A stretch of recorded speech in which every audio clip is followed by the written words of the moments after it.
Voice of America के Washington studio में खुशामदीद। मैं हूँ साकिबुल इस्लाम और मैं हूँ सारा जमान। अमरीकी सदर डोनाल्ड ट्रंप आज अक़वाम मुत्तहिदा की जनरल असेंबली से खिताब करेंगे। अहम नुकात आज के शो में। और म्यांमार की हुकूमत किसी एक के नहीं सब बरादरियों के इंसानी हुकूक के तहफ़्फ़ुज़ पर यकीन रखती है। आंग सान सूची का दुनिया को पैगाम। प्रोग्राम में और भी बहुत कुछ शामिल है, तो शुरू करते हैं व्यू 360। कराची में मुकीम रोहिंग्या कम्युनिटी के मसाइल हल क्या है? खासकर हम लोग कहीं भी जाएं तो एक बंगाली बोल के हमें अजीब सी नजरों से देख के बिल्कुल अलग से वो कर दिया जाता है।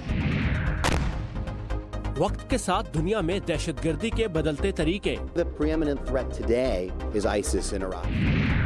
और अमेरिका में इंटरनेशनल स्टूडेंट्स क्रेडिट कार्ड कैसे हासिल कर सकते हैं? अमेरिकी सदर डोनाल्ड ट्रंप आज अक़वाम मुत्तहिदा की जनरल असेंबली से खिताब करेंगे। सदर माजी में अक़वाम मुत्तहिदा पर सख्त तनकीद कर चुके हैं। इस प्लेटफॉर्म से अपने पहले खिताब में वो किन मौज़ूआत को उठाएंगे, यही जानने के लिए हम चलेंगे आयशा खालिद के पास। आयशा, सदर किन मौज़ूआत को हाईलाइट कर सकते हैं आज? सारा, कहा जा रहा है कि सदर ट्रंप की ये तकरीर उनकी इनाग्रेशन के बाद सबसे ज़्यादा देखी जाने वाली तकरीर होगी। वाइट हाउस के एक सीनियर ऑफिशियल के मुताबिक सदर ट्रंप अपनी इस तकरीर में शुमाली कोरिया, ईरान और वेनेजुएला को सख्त अल्फाज के साथ तनकीद का निशाना बनाएंगे। जहाँ तक ईरान का ताल्लुक है तो कल अक़वाम मुत्तहिदा में अपनी पहली बाज़ाब्ता मीटिंग के दौरान सदर ट्रंप ये कह चुके हैं कि अगर अक़वाम मुत्तहिदा के एटमी तवानाई के इदारे ने ईरान के एटमी तवानाई के प्रोग्राम पर सख्त मौक़िफ़ नहीं अपनाया तो वो सन 2015 में ईरान के साथ होने वाले एटमी तवानाई या उसके एटमी प्रोग्राम के मुआहदे से अमेरिका को अलग कर लेंगे। इसके अलावा उन्होंने आलमी सतह पर बैनुल-अक़वामी ताउन के हवाले से एक मुस्बत विज़न शामिल करने का भी इशारा दिया है सदर ट्रंप की तकरीर में। इसके अलावा पीर के रोज़ अक़वाम मुत्तहिदा में अपनी पहली बाज़ाब्ता मुलाकात के दौरान सदर ट्रंप ने कहा है कि आलमी इदारा ब्यूरोक्रेसी और बद इंतज़ामी के बाइस अपनी पूरी सलाहियतों को बुरोकार नहीं ला पा रहा है। इसकी मज़ीद तफसील देखिए इस रिपोर्ट में। अक़वाम मुत्तहिदा की जनरल असेंबली के इफ्तिताही इजलास से एक दिन कबल अमरीकी सदर ने रुकन ममालिक पर जोर दिया कि वो उन तरीकों को छोड़ दें जो माजी में मौसर साबित नहीं हुए। जबकि यूनाइटेड नेशंस का रेगुलर बजट 140% तक बढ़ गया है और इसका स्टाफ सन 2000 से दोगुना से ज्यादा हो गया है, हमें इस सरमायाकारी के मुताबिक नताइज नजर नहीं आ रहे। माजी में अक़वाम मुत्तहिदा पर तनकीद कर चुकने वाले सदर डोनाल्ड ट्रंप ने कहा कि इस आलमी तंजीम को दुनिया भर में लोगों का भरोसा दोबारा से जीतना होगा और इसके लिए यूनाइटेड नेशंस को अपनी इंतजामिया की हर सतह पर जवाबदेही, मसाइल सामने लाने वालों को हिफाजत देने और नताइज पर तवज्जो देने का काम करना होगा। सदर ट्रंप ने आलमी रहनुमाओं पर यह भी जोर दिया कि वो ऐसी इस्लाहात अपनाएं जिनका फोकस ब्यूरोक्रेसी से ज्यादा लोगों पर हो। अमरीकी सदर ने इस हवाले से सेक्रेटरी जनरल की इस्लाहात के विजन पर अपने एतमाद का इजहार भी किया। हमने इदारे में जिनसी इस्तेसाल और जुल्म को रोकने के लिए एक इनकलाबी हिकमत अमली शुरू की है। हमने यूनाइटेड नेशंस में सिनफी बराबरी, बेइंसाफी पर आवाज उठाने वालों की हिफाजत और काउंटर टेररिज्म इदारों को मजबूत करने के लिए मंसूबे शुरू किए हैं। अक़वाम मुत्तहिदा में अमरीकी सफ़ीर निकी हेली ने उन ममालिक पर ज़ोर दिया है जिन्होंने अभी तक अमरीका की जानिब से अक़वाम मुत्तहिदा में इस्लाहात के लिए पेश की जाने वाली करारदाद पर दस्तखत नहीं किए कि वो इस करारदाद पर जल्द अज जल्द दस्तखत करें। इस करारदाद पर 193 ममालिक में से 2/3 ममालिक जो हैं वो दस्तखत कर चुके हैं। रूस और चीन जो हैं वो इन ममालिक में शामिल नहीं हैं। जी सारा और साकिब। और सदर का ये खिताब आज आप हमारे फेसबुक पेज पर लाइव देख सकेंगे। एड्रेस है facebook.com/VOA Urdu। कुछ ही देर बाद अब से ये एड्रेस लाइव होगा। Thank you Ayesha for this update. और अमेरिका की अफगान हिकमत अमली पर अमल दरामद करते हुए मज़ीद 3000 अमरीकी फ़ौजी अफगानिस्तान पहुँच रहे हैं। अमरीकी वज़ीर दिफ़ा जिम मैटिस के मुताबिक ज़्यादातर फ़ौजियों को इस बारे में अहकाम जारी हो चुके हैं। दूसरी जानिब अमरीकी सेनेट में पेंटागन के लिए $700 अरब के बजट का बिल मंजूर किया गया है। इसमें 60 अरब अफगानिस्तान, इराक़ और शाम समेत लड़ाई से मुतासरा दीगर इलाकों के लिए हैं। अमरीकी ईमान नुमाइंदगान में भी वज़ारत दिफ़ा के लिए जुलाई में तकरीबन इतनी ही रकम का बिल मंजूर हो चुका है। ताहम कांग्रेस में बजट की मंजूरी के लिए दोनों बिल्स में इत्तेफाक ज़रूरी है। اور دوسری جانب اقوام متحدہ کی جنرل اسمبلی کے اجلاس کے موقع پر پاکستان اور افغانستان کے وزرائے خارجہ کے درمیان بھی ملاقات متوقع ہے، جسے تجزیہ کار اعتماد سازی کے لیے ضروری قرار دے رہے ہیں۔ اگرچہ پاکستان کے وزیر داخلہ احسن اقبال حال ہی میں پاکستان کا یہ موقف دہرا چکے ہیں کہ ملک کی سرزمین کو کسی دوسرے ملک کے خلاف استعمال نہیں ہونے دیا جائے گا۔ نہ ہم یہ چاہتے ہیں کہ کوئی ہماری سرزمین دوسرے ملک میں دہشت گردی کے لیے استعمال کرے، اور نہ ہی ہم یہ چاہتے ہیں کہ کوئی دوسرا ملک اپنی سرزمین پاکستان میں دہشت گردی کے لیے استعمال ہونے دے۔ اور اس مقصد کے لیے ہم افغانستان کی حکومت کے ساتھ مل کر مربوط انداز میں کام کر رہے ہیں۔ دیکھیے یہ سارا پریشر ہی اس وقت تک ہے جب تک کہ پاکستان اور افغانستان کی انڈرسٹینڈنگ نہیں ہوتی۔ اگر آج پاکستان اور افغانستان اپنے مسائل حل کر لیتے ہیں اور وہ ایک بیس کے اوپر بیٹھ جاتے ہیں، کرسی مل کے بیٹھ جاتے ہیں، تو کوئی وجہ نہیں کہ دنیا پاکستان کی طرف انگلی اٹھائے یا افغانستان کی طرف انگلی اٹھائے۔ تجزیہ کار روفس نے بھی اس بارے میں بات کی، اور پاکستان کی سیکرٹری خارجہ تہمینہ جنجو اور افغانستان کے نائب وزیر خارجہ حکمت کرزئی کے درمیان بھی نیو یارک میں ملاقات ہوئی ہے، جس میں امن اور استحکام کے مشترکہ مقاصد کے حصول اور دو طرفہ رابطوں کو مضبوط بنانے پر بات کی گئی ہے۔ اور میانمار کی قومی رہنما آنگ سان سوچی نے آج روہنگیا بحران پر قوم سے خطاب کیا، جس کا مقصد نہ صرف میانمار کے عوام بلکہ دنیا کو یہ بتانا تھا کہ حکومت امن کی خواہاں ہے۔ اپنے خطاب میں سوچی نے کہا کہ حکومت ان تمام لوگوں کا دکھ محسوس کرتی ہے جو اس بحران سے متاثر ہوئے ہیں، لیکن یہ بھی واضح کیا کہ وہ صرف مسلمان نہیں، دیگر اقلیتوں سے بھی تعلق رکھتے ہیں۔ سوچی کا کہنا تھا کہ حکومت کو بین الاقوامی مبصرین کی آمد پر اعتراض نہیں، لیکن وہ ان کی سیکیورٹی یقینی بنانا چاہتی ہے۔ سوچی نے بار بار اس جانبی توجہ دلائی کہ راکھائن کے کئی علاقوں میں مسلمان امن سے بھی رہ رہے ہیں، جس کی وجوہات پر غور کرنا بھی ضروری ہے۔ We want to find out why ہم جاننا چاہتے ہیں کہ لوگ کیوں بڑی تعداد میں علاقہ چھوڑ رہے ہیں۔ ہم ان سے بھی بات کرنا چاہتے ہیں جو بھاگے ہیں اور ان سے بھی جو رکے ہوئے ہیں۔ میرے خیال میں یہ کمی معلوم ہے سب کو کہ راکھائن میں مسلمانوں کی اکثریت نے علاقہ نہیں چھوڑا۔ مسلمانوں کے 50% سے زیادہ گاؤں اب بھی بالکل اسی طرح ہیں جیسے حملے سے پہلے تھے، اور ہم یہ جاننا چاہتے ہیں کہ اس کی وجہ کیا ہے۔ we have never been soft on human rights in this country. اس ملک میں ہم نے کبھی بھی انسانی حقوق کے معاملے میں نرمی نہیں دکھائی۔ ہماری حکومت انسانی حقوق کے تحفظ کے بارے میں سنجیدہ بن کر ابھری ہے، کسی ایک برادری کے حقوق کے بارے میں نہیں، بلکہ ہماری سرحدوں میں آباد ہر انسان کے حقوق کے بارے میں۔ سوچی نے یقین دلایا کہ حکومت پناہ گزینوں سمیت تمام روہنگیا کی تصدیق کر کے انہیں شہریت دینے کے لیے تیار ہے، لیکن اس کے لیے ان کا تعاون ضروری ہے۔ سوچی کا کہنا تھا کہ کچھ مسلمان رہنما لوگوں کو تصدیق کے اس عمل سے الگ رہنے کا مشورہ دے رہے ہیں۔ اور ثاقب، جو شہریت کے لیے تعاون کے بارے میں سوچی نے بات کی تو آپ کو یاد ہوگا کل ہم نے شو میں یہ دیکھا تھا کہ جو امریکہ کے لیے میانمار کے سفیر ہیں آنگ لین، انہوں نے ایک خصوصی گفتگو میں ہمیں بتایا کہ یہ لوگ اگر خود کو روہنگیا نہ کہیں اور شہریت کے فارم میں شناخت کا خانہ خالی چھوڑ دیں تو بات بن سکتی ہے، لیکن امریکہ میں اراکان روہنگیا یونین کے رہنما ڈاکٹر وقار الدین کہتے ہیں کہ ایسا کرنا ممکن نہیں، اور ان کا اب بھی یہی مطالبہ ہے کہ حالات جاننے کے لیے سوچی خود راکھائن ریاست کا دورہ کریں۔ تو اس کا مطلب یہ ہوا سارا کہ سوچی نے آج جس شہریت کی بات کی ہے، جس معاملے کی بات کی ہے، وہ ملنا اتنا آسان بھی نہیں، اس پہ تعاون ملنا آسان نہیں ہے۔ بالکل۔ اور اگر بات کریں ہم کراچی میں روہنگیاز کی، تو کراچی میں کئی دہائیوں سے مقیم روہنگیا آبادی بھی شناختی دستاویزات نہ ہونے کے باعث کئی مسائل کا شکار ہے، جن میں سے ایک صحت کی بنیادی سہولتوں کی عدم فراہمی بھی ہے۔ اس معاملے میں قانونی ماہرین کیا کہتے ہیں، آئیے دیکھتے ہیں اس رپورٹ میں۔ یہ کراچی کے علاقے ابراہیم حیدری میں واقع اراکان کالونی کی فلاحی ڈسپینسری ہے، جو مخیر حضرات کے تعاون سے چلائی جا رہی ہے۔ اس بستی میں زیادہ تر روہنگیا خاندان آباد ہیں، جو علاج معالجے کے لیے اسی ڈسپینسری کا رخ کرتے ہیں۔ اس علاقے میں رہنے والے زیادہ تر افراد کے پاس شناختی کارڈ نہیں ہے، اس لیے یہ علاج کے لیے سرکاری اسپتالوں کا رخ نہیں کر سکتے۔ ہمارے برادری ماہی گیر کا کام کرتے ہیں، مچھلی پکڑنے جاتے ہیں، نادرا کا کارڈ نہ ہونے کی وجہ سے ماہی گیر کرنے میں جا نہیں پا رہے ہیں، اور گارمنٹس کا شعبہ کو سنبھالا ہوا ہے اور گارمنٹس میں بھی نوکری میں جا نہیں پا رہے ہیں۔ ڈسپینسری میں صبح سے شام تک یوں ہی مریضوں کا رش رہتا ہے۔ بعض خواتین مریضوں کا کہنا ہے کہ شناختی کارڈ نہ ہونے کی وجہ سے ان کے خاندانوں کو اور بھی کئی مشکلات کا سامنا ہے۔ خود میرے ہسبینڈ ہیں، 6 ماہ سے وہ بھاگ دوڑ کر رہے ہیں کارڈ کے لیے۔ جب ہم لوگ یہاں پر آئے ہیں، ہم لوگوں کو یہاں پر رہنا، اپنی اولاد کو تعلیم دینی ہے، یہاں پر رہنا، تو ظاہر سی بات ہے ہم لوگوں کو یہاں پر رہنے کے لیے ہم لوگوں کو بہت بھاگ دوڑ کرنی پڑتی ہے۔ पर हमें कार्ड देने के लिए कोई हमारा ID कार्ड नहीं बनता। अव्वल बंगाली बोल के हम लोगों को अलग से वो कर दिया जाता है, और ख़ासकर हम लोग कहीं भी जाएं तो एक बंगाली बोल के हमें अजीब सी नज़रों से देख के बिल्कुल अलग से वो कर दिया जाता है। कानूनी माहिरीन का ख्याल है कि कराची में दहाइयों से आबाद हज़ारों रोहिंग्या ख़ानदानों को शनाख्ती कार्ड फराहम करके मुल्क के दीगर शहरियों के बराबर हुकूक दिलवाना रियासत की जिम्मेदारी है।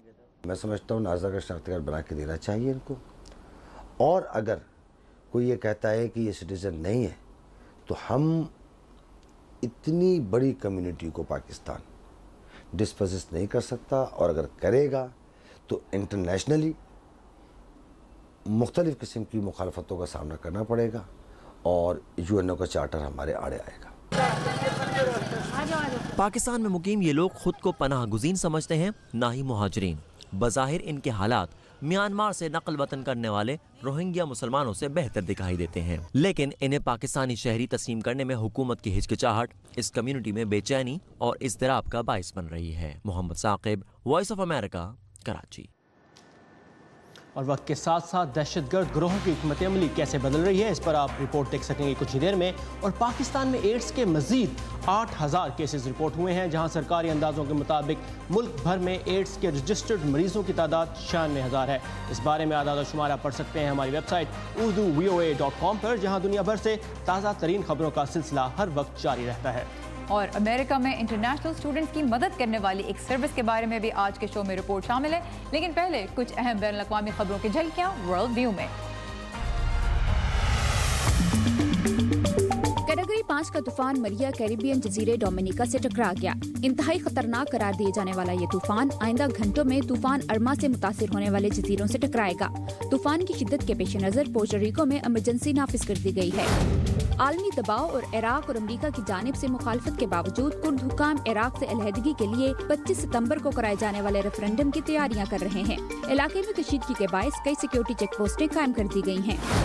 ईरानी सदर हसन रूहानी ने अमरीकी मीडिया को इंटरव्यू में कहा है कि अगर अमेरिका ने ईरान के साथ न्यूक्लियर मुआहदे को तोड़ने की कोशिश की तो अमेरिका को भारी कीमत अदा करनी पड़ेगी। वो नहीं समझते कि अमेरिकी अवाम किसी गैर जरूरी चीज के लिए इतनी बड़ी कीमत अदा करने को तैयार होंगे।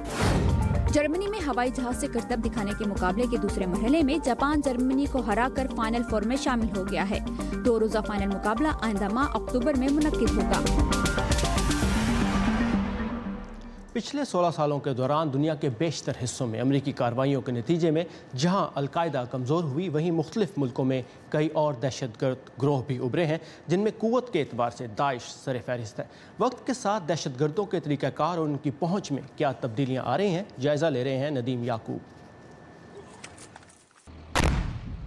गुज़श्ता 16 बरस के दौरान दहशतगर्दी के खिलाफ जंग के बायस दुनिया के कई हिस्सों में अलकायदा कमज़ोर हुई है। ताहम मुख्तलिफ ज़राए बताते हैं कि शाम और इराक में अलकायदा अब भी काफ़ी मुतहर्रिक है।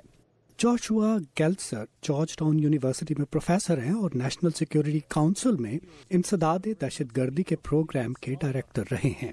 So I'd say the preeminent threat today is ISIS in Iraq. महफूज पनाहगाहों और नेटवर्क को देखते हुए मैं समझता हूँ कि दुनिया को सबसे ज्यादा खतरा दाइश से है, मगर मैं शाम में अलकायदा के बारे में फिक्रमंद हूँ।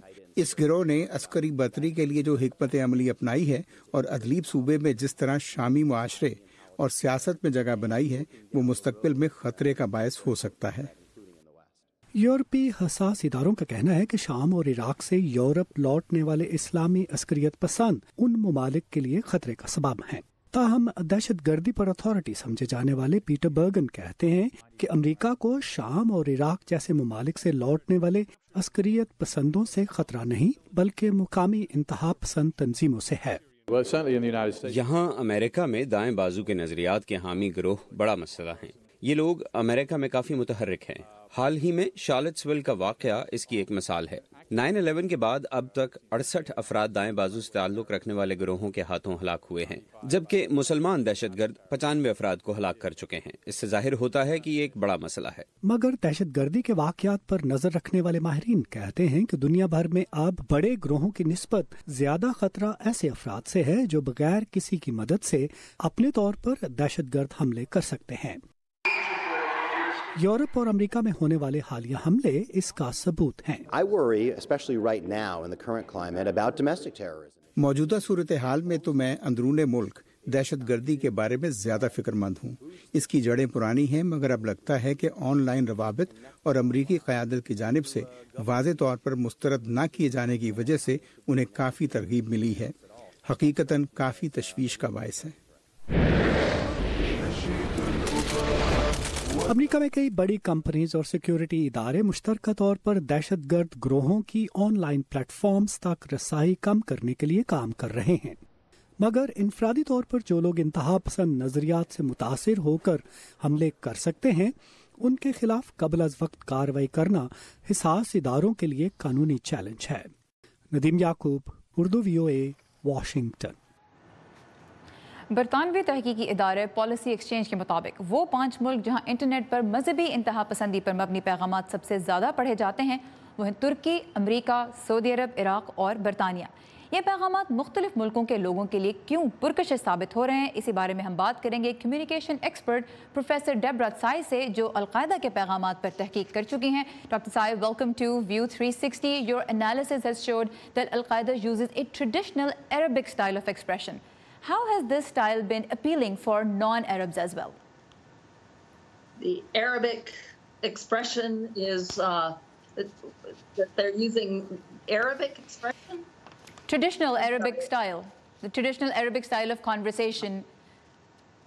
Yeah, the traditional Arabic style of conversation is quite different than the English style of conversation. It tends to be much more hyperbolic, much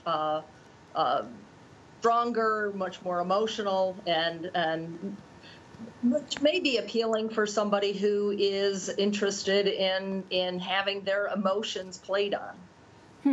so doctor Tsai का कहना है कि अलकायदा के पैगामात इसलिए लोगों को पुरकशिश महसूस हुए हैं क्योंकि अलकायदा एक रिवायती अरबी अंदाज़ गुफ्तगू अपनाता है और उसमें बात को थोड़ा बढ़ा चढ़ा कर और जज्बात को उभार कर बात की जाती है, तो ये उन लोगों के लिए पुरकशिश साबित होती है जो ख़ुद जज्बाती अंदाज़ रखते हैं और उनके जज्बात को ये बातें अट्रैक्टिव लगती हैं। Dr. Sai, the online world has its own culture. So now when extremist groups, whether they are religious or of any other preference, when they're trying to appeal, how come they're able to get such a large audience when they are talking to actually people from different countries at the same time? Oh, the web is so broad and the exchange is hard to control without violating the rights of freedom of speech and so on. So it's easily spread, easily translated. All you need is a Google translator or something else to translate the messages, and it's picked up in different factions within different countries. But has it changed their style of approaching different people? Has the online world affected extremist groups' way of approaching people? Oh, communication-wise. Yeah. The types of messages that are put out, the inclusiveness, the part of belonging to a group that seems important, can be an appeal to some people who are looking for a place for belonging, a place for purpose that appeals to. सो इस वक्त जो online culture है वो ज़ाहिर है उसमें बहुत से मुख्तलिफ मुल्कों के लोग एक साथ एक दूसरे से बात कर रहे होते हैं। तो डॉक्टर डेब्रा त्साई का, प्रोफेसर डेब्रा त्साई का ये कहना है कि आज के ज़माने में जो ग्रुप्स काम कर रहे हैं ऑनलाइन, उनकी अभी भी यही कोशिश है, वो इस तरह से अपना जो पैगाम है उसको अपीलिंग बनाते हैं कि वो लोगों को ये महसूस करवाते हैं कि वो किसी बड़े मकसद का हिस्सा बन सकते हैं। So now when we look at counter terrorism messaging, what do countries need to focus on when they develop their strategy of countering these messages? What do they need to look at from a communications perspective? There's so many aspects of persuasive messaging that are applicable to online messaging. It needs to be multiple messages. It needs to show that there's something better than radicalization that people can belong to. It needs to have an overall purpose of building empathy and compassion, and also providing people a place where their needs that they are seeking out radicalization, that those needs are met instead through multiple messages, multiple layers, multiple people delivering the message who have credibility, though, with the people who are following. One of Bin Laden's appeals was that he came across as very pious and humble. So the type of message, the person delivering the message, the format of the message, those all need to be varied at different levels, as opposed to a one-size-fits-all. All right. So professor Sai का ये कहना है कि बजाय एक ऐसा पैगाम तरतीब देने के जो सभी को पसंद आए, ज़रूरी ये होगा कि मुख्तलिफ कम्युनिटीज़ के लिए, मुख्तलिफ मुल्कों में और मुख्तलिफ एज के लोगों के लिए जो ये पैगामात हैं, जो काउंटर टेररिज्म के पैगामात हैं, मुख्तलिफ अंदाज से पेश किए जाएँ। और उसमें उनका कहना था ज़रूरी ये है कि लोगों को एक मुतबादल रास्ता दिखाया जाए, उनको ये दिखाया जाए कि उनकी ज़िंदगी में और तरीक़ों से भी मकसद पैदा हो सकता है। और सबसे अहम ये कि जिनको अप्रोच किया जा रहा है उनकी जानिब एक मोहब्बत का रवैया, एक उनकी जानिब एक कंपैशन और एम्पैथी का रवैया ज़ाहिर किया जाए, जिससे लोग उनके पैगाम को भी पुरकशिश समझेंगे। Professor Debra Sai, thank you very much for your time and insight. Thank you.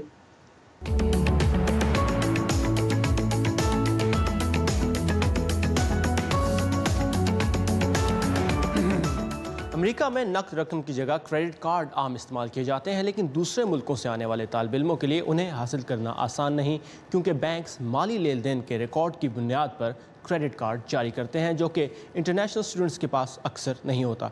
आइए देखते हैं कि गैर मुल्की तलबा की इस मुश्किल को कुछ इदारे अब किस तरह आसान बना रहे हैं। जैक गुआ बीजिंग छोड़कर अमेरिका पढ़ने के लिए आए। उन्होंने नई जुबान सीखी, घूमने फिरने के नए तरीके सीखे और यहाँ तक कि अपने पैसों को संभालने का नया तरीका भी ढूंढा, और वो तरीका है क्रेडिट कार्ड का हुसूल। मेरे ज़्यादातर दोस्तों के पास क्रेडिट कार्ड्स हैं, क्योंकि लॉस एंजलिस में घूमने फिरने के लिए बहुत ज़रूरी है, ख़ासतौर पर जब आपको बाद में यहाँ नौकरी, इंटर्नशिप या करियर के लिए रहना होगा। नकद पर चलने वाले माशरों के मुकाबले में अमेरिका में क्रेडिट कार्ड का इस्तेमाल बहुत आम है, लेकिन एक गैर मुल्की तालिब की हैसियत से क्रेडिट कार्ड हासिल करना आसान नहीं। कल्पेश कपाडिया भारत से आए एक साबिक तालिब इल्म हैं। वो सेल्फ स्कोर के शरीक बानी हैं। ये एक ऐसा इदारा है जो बैरून मुल्क से आए तालिब इल्मों को क्रेडिट कार्ड देता है।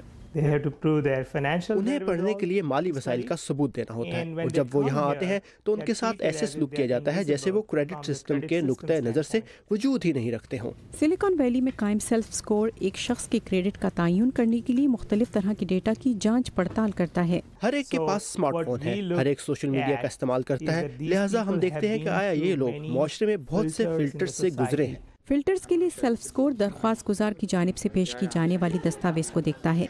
इनमें से एक स्कूल में दाखिले की मंजूरी, वीज़ा, पासपोर्ट और रकम की अदायगी की अहलियत शामिल हैं। कपाडिया का कहना है कि सेल्फ स्कोर के 10,000 क्रेडिट कार्ड होल्डर में से 1% से भी कम अदायगियों में कोताही के मुर्तकिब हुए हैं। अभी तक 66 मुल्कों से ज़्यादा के तालिब इल्म जो अमेरिका में 400 से ज़्यादा कॉलेजेस में पढ़ रहे हैं, उनके पास सेल्फ स्कोर क्रेडिट कार्ड है। एलिज़ाबेथ ली की रिपोर्ट के साथ नीलोफर मुगल, उर्दू VOA। मुझे अपना ज़माने तालिब इल्मी याद आ गया। उस वक्त क्रेडिट कार्ड हासिल करना बहुत ही मुश्किल था, और सिर्फ उस सूरत में मिलता था अगर आपका बैंक में अकाउंट हो।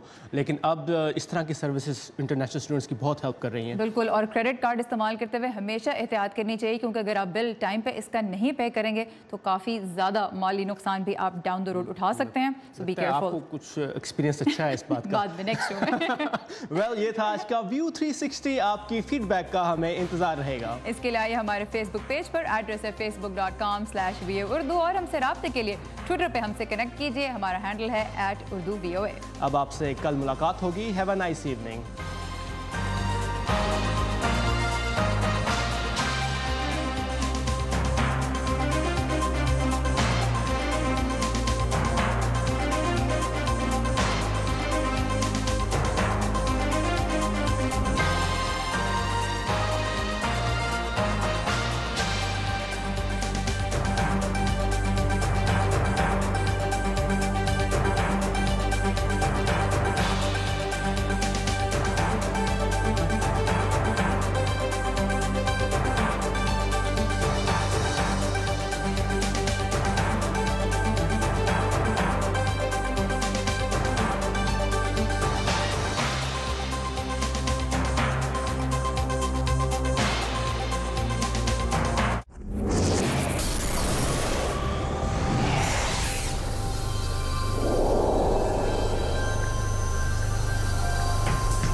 Can we turn this LED on? This tiny fruit fly is about to enter the world of virtual reality. What we have going on right here is we have a fruit fly that is actually walking on this spherical treadmill, a little ball that's supported by air.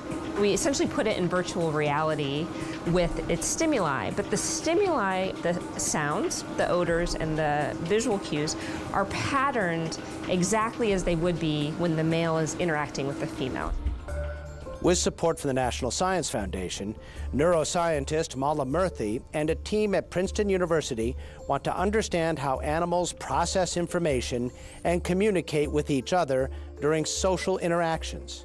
She focuses on courtship and mating behavior, using the fruit fly as a model system. How are the hundreds of thousands of neurons in the fly brain, or the hundreds of billions of neurons in the human brain, how are they capable of sensory perception, thought, and ultimately communicating with another individual? Understanding how flies think starts with breaking down how they move. Physicist Bill Bielek mathematically models animal movement. We're trying to actually characterize the complexity of the behavior and build a mathematical description that matches the real complexity, not something that we impose on it. Biophysicist Joshua Shavitz goes a step further, taking movies of flies in motion, then using computer algorithms to sort and categorize all the different things they do. He's been at it for more than 5 years and analyzed about 1 billion images. We now have a decent handle on how to ask the question, what do flies do? Either when they're by themselves or when they're with others and things like that. And so now we are taking on the harder question, which is how do they interact with each other? Murthy wants to watch individual neurons firing in both male and female brains as courtship plays out. They're rigging the virtual reality system to do just that, as the male sings a song he generates by vibrating his wings. So he's constantly paying attention to how fast the female is moving and how far away she is from him. And he uses those two pieces of information in real time to change up what he sings in order to seduce her. She wants to choose the fittest male to mate with, and she takes upwards of tens of minutes before she makes a decision. And so during that time, she's integrating all of this information and changing her behavior in response to him. Murthy says what they are learning ultimately will lead to a better understanding of interaction and communication in many animals, including humans. I think the insight we gain can serve as a starting point for neuroscientists that work in more complicated brains, mammalian brains or on the human brain, thinking about how pattern recognition or producing speech patterns goes awry in cases like autism or other disorders that affect social interactions. Great reasons to keep on the ball with a little guy like this. For Science Nation, I'm Miles O'Brien.